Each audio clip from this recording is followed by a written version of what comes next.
contents of this video: statically determinate beam, statically indeterminate beam, degree of static indeterminacy, then advantages of fixed beam, disadvantages of fixed beam, and at last the steps for solution of examples of fixed beam.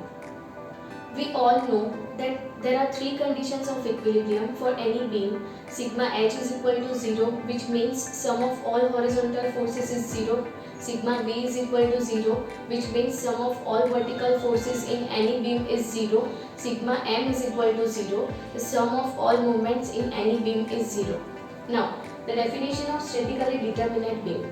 A beam which can be analyzed by using three conditions of equilibrium is known as statically determinate beam. And for statically determinate beam, the number of unknowns are always less than or equal to 3. The examples of statically determinate beam are simply supported beam. As shown in figure, there are two simple supports. The second is cantilever beam, in which one end is fixed and the other is free. And third is overhanging beam, in which there are two supports and one span is overhanging from first or last support. Now, statically indeterminate beam. A beam which cannot be analyzed by using three conditions of equilibrium is known as statically indeterminate beam. The number of unknowns for this type of beam are greater than 3, and these are the examples of statically indeterminate beam. The first is fixed beam, in which two supports, first and last, are fixed. The second is propped cantilever beam, in which one extra support is provided to the cantilever beam, and the last is continuous beam, in which the supports are more than two supports.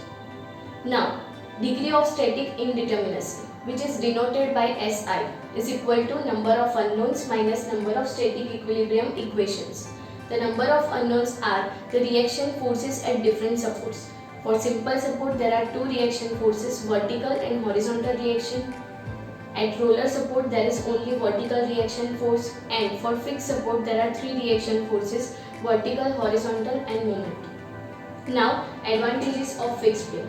The beam is stiffer, stronger, and more stable. The slope at both ends is 0. The fixing moments are developed at two ends, whose effect is to reduce the maximum bending moment at the center of beam. The deflection at the center is very much reduced. Now, disadvantages of fixed beam. Both ends of the beam must be at the same level. If there is difference in level of two supports, extra stress is produced in the beam. The stresses are produced in the beam due to temperature change. The fixity of beam is reduced due to vibrations. Now, steps for solution of examples of fixed beam. The first step is to assume the fixed beam as simply supported beam and draw a bending moment diagram for it, which is known as mu diagram. Step 2 is to draw a fixed beam with fixed end moments only and draw a bending moment diagram for it, which is known as mu dash diagram. Third is to find the area of both bending moment diagrams, and by area moment method, the value of MA and MB is calculated by the equation the area of mu diagram plus area of mu dash diagram is equal to 0. The fourth step is to draw the SF and BM diagram and to find the value of point of contraflexion, if any. So, this was all about the topic fixed beam. Hope you have gained some valuable information from this video. If you want to check your knowledge about this topic, click the link of quiz given in description box. Thank you.